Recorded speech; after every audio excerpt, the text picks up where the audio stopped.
What's going on, Spitfires? Welcome back to another episode of the Spitfire Podcast. I am your host, Lauren Lemunyon, the Spitfire Coach, and today it is just me. We've been having some fiery interviews that I hope you've enjoyed, but today I wanted to spend some time kind of reflecting on this year so far and going forward, and maybe doing a little spring cleaning.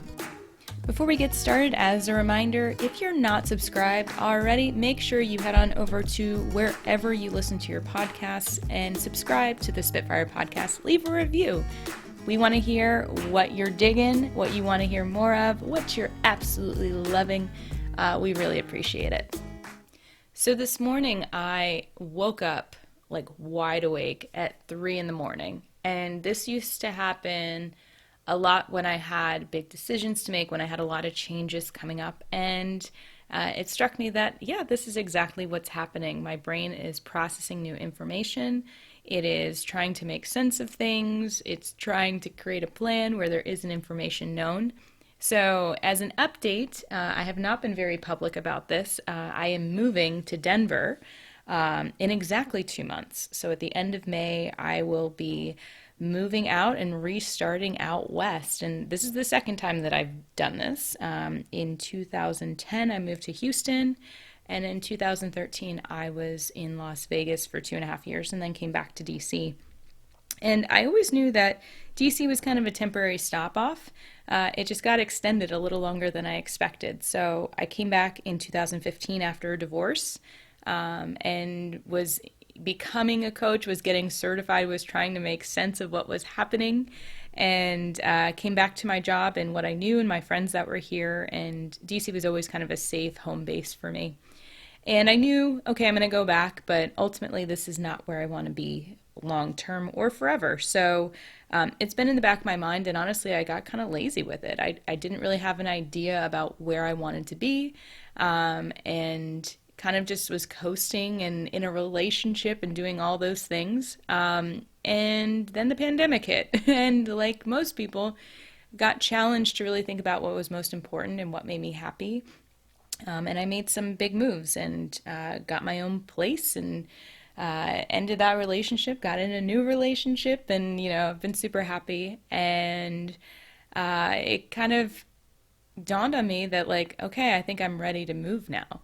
The pandemic is going to become an endemic. My business is really in a great place. I feel rock solid about what I'm doing. I have clarity and purpose around who I'm coaching, how I'm coaching them.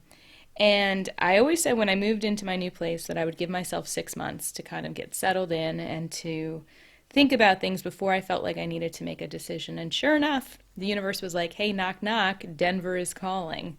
And so I'm making that move. And this morning, I really had some sticky emotions, some kind of like weight on my heart. And I wasn't quite sure what it was. And I tried to do some meditation and to look into it, but realized that I kind of needed my dreams to process, to figure it out on my behalf. And I woke up and I just started journaling. And I realized that there is a level of grief that comes from change, letting go of past self, letting go of the expectations that are connected to it, letting go of past resentments, letting go of past identity. There is a great shedding that I think we all have needed, especially after the last 2 years, but really, like, our cells are regenerating every 7 years. And so if we're not consciously shedding that past self, where is it going and how is it serving us? And so I've just been playing with that a bit of, what do I want to take with me? What are the really amazing things that have been critical to my well-being, to my value, to my success, to my feelings of play? And I got really clear about that. And I've also realized that there are a lot of things that I was tolerating and accommodating that don't serve me. And I've kind of been running up to the friction of that. And earlier this week, I put on a resentment release workshop virtually. And if you're interested in that, I'm going to have the link available, or you can message me and I'll be happy to send that to you with the workbook. But it's always, as we're teaching, we're also being taught ourselves.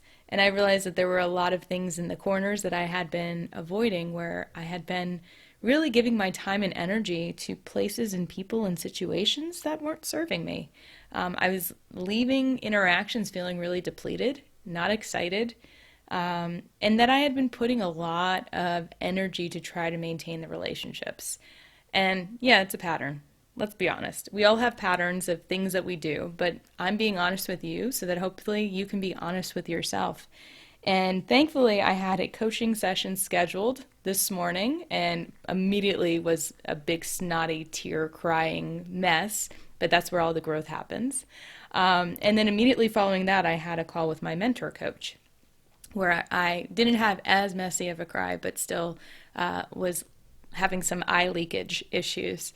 But either way, I got clarity around it that, through growth, we have to shed. We have to let things go because otherwise it becomes baggage and weight that holds us back in the past. And that's not to say that we need to forget or cut off, and maybe in some cases we do, but I think there's an opportunity to up-level our memories, our connections, our network. We have to be very conscious about what we're looking to do in the future and aligning the people that are around us. And so what I'm about is growth. And I can't really be around people who aren't in that mindset because it's painful for me. So, I have people that tell me, you know what, that's too much for me. I'm not ready. And I let them be. I just say, great, I'm about this. So you can stay where you are. I'm going to keep moving forward. And people will get upset. People have gotten upset with me. I know that I'm not everyone's cup of tea, and that's quite all right because the feeling is mutual. But the reality is we have to be clear in who we are to get the hell yes or the hell no responses. It's our North Star. So if we're tolerating things, if we're accepting things as being okay, just okay, then we are tolerating things that are not serving us. They're not feeding us. They're empty calories. Or they might be like really crap calories that we think are giving us a boost because we've labeled it that way, but in reality, they're depleting us over time. They're making us feel unhealthy. They're pulling us away. And people do what works for them. So the question is, how is it working for you? And this has been my acknowledgement of there are a lot of things that were not working for me in this town. There are a lot of things that I was doing that was not working for me in this town. And so for me, a location change and also a mindset shift is what's necessary to start over. And I think a lot of people are like, well, aren't you running away? No, I'm not running away. I'm stepping into a new phase. And if you think that way, then bye. But you have to be very conscious and intentional about it. Leaving a situation without reconciling the impact, looking for the gifts, having closure and how it's not even closure, having resolution however you need to have it is what allows you to step to the next place. But if we think that I'm just going to change where I am, I'm going to change the situation, well, guess what? The energy is still there. The players are still there. And you'll notice that patterns will recreate in different forms. So if you're trying to leave a relationship, but you're not reconciling your part in it, then chances are you're going to play that out in another form, either directly replicating it or going to another polar extreme and maybe acting out differently. So this is not about being reactive. This is about really pausing and listening, asking good questions, reflecting in on the mind-body connection. So for me, the sensation was in my heart. I felt an actual weight on my heart. I felt a constriction.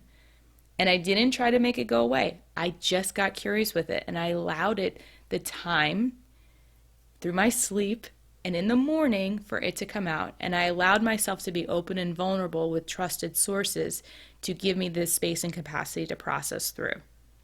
And so if you're listening to this, you may not have, an entire network of coaches like I do, and I'm very lucky to have it. But you might have access to a pen and paper. You might have access to a little piece of quiet in your morning, 10 minutes, 15 minutes. You may have access to some compassion and kindness with yourself to not bypass, to not rush, to not skip over the feeling, but to really honor the experience that you're having. So this isn't about you having to do something drastic. If coaching is not in the budget for you, there are things that you can do right here and right now. And it's believing that you have a right to be happy. You have a right to take care of yourself. You have a right because you matter.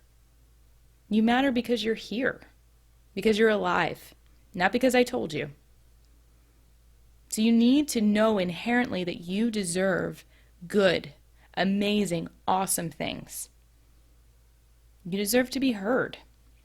But first you have to listen to yourself. This isn't about anyone else fixing you, because you have everything you need inside you. My role as a coach is only to shine a light and to repeat back what I hear, to ask questions that help to uncover things. I'm not solving it for you. And so think about where you're depending or you're thinking that someone else needs to give you permission or tools or whatever. And then think about what you're actually needing to listen to within yourself. Because what I've been seeing a lot of is bypassing, distractions, shiny objects, self-help book overload, mantra regurgitation. You've heard me use this term a lot, but all it is trying to speed up or hack the process of personal development and personal growth. And the only way, I promise you, the only way to do it is to be patient and to take your time and to do it consistently. I've been on this journey for 7+ years, and every day I have to work at it. Every day I am challenged with friction, with resentments, with past stories. It is a constant check-in, constant assessment. And yes, it's work, but I will tell you, it is worth it. Because I'm worth it, because I believe in my self-worth and value. No one else told me that. So I'm using this time, and I know that I was saying I was going to reflect on the year, but really it's a reflection on life. It's a reflection on observing what I see in my clients, observing what I see in myself, and seeing the possibility, if people just pay attention to themselves, if they can close down for a moment, for multiple moments, the distractions that are constantly coming. If you can choose you for 5 minutes, you can choose you for 5 hours. You can choose you for 5 days. You can choose you for 5 months, 5 years, up to a lifetime. All this is doing is asking you, do you choose yourself? And yes, you can have a family, you can have kids, but imagine what you're going to teach them. Imagine what you teach the people around you by modeling choosing yourself. It's pretty incredible.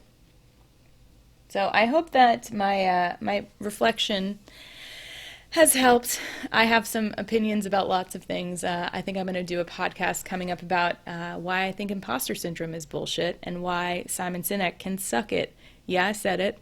I've got views about things, and guess who's not afraid to share it? Me. But if you want to share something, if anything that I said today resonates with you, I would love to hear from you. You can email me at lauren@spitfirecoach.com. Check me out on socials at Lauren Lemunyan, LaurenLemunyan. Or you can go to spitfirecoach.com. Check out all of our past episodes. There are so many amazing nuggets. Actually, one of our past guests just rediscovered the show. She was on episode 10 and essentially forgot that the show has been going on for the last 5 years. And she's like, oh my God, this is great. So feel free to rediscover. You can search by topic. You can search by year. You can just scroll through and see what happens. Right now, the power of gratitude is getting a ton of action. And I did that maybe 2 years ago, maybe 3. Actually, it was right before the pandemic because I was like, 2020 is going to be the year of clarity. Sure was. Not in the way I thought it was. But feel free to go on to spitfirecoach.com. Under the Learn button is where the podcasts are. You can search for all of them, listen to them. You can subscribe and share it with your friends. And if you've got a topic you'd like us to cover, whether it's by interview or if you want me to just rant about it and you've got a question, I am happy to take it on. You can email me at lauren@spitfirecoach.com, and you all keep being awesome.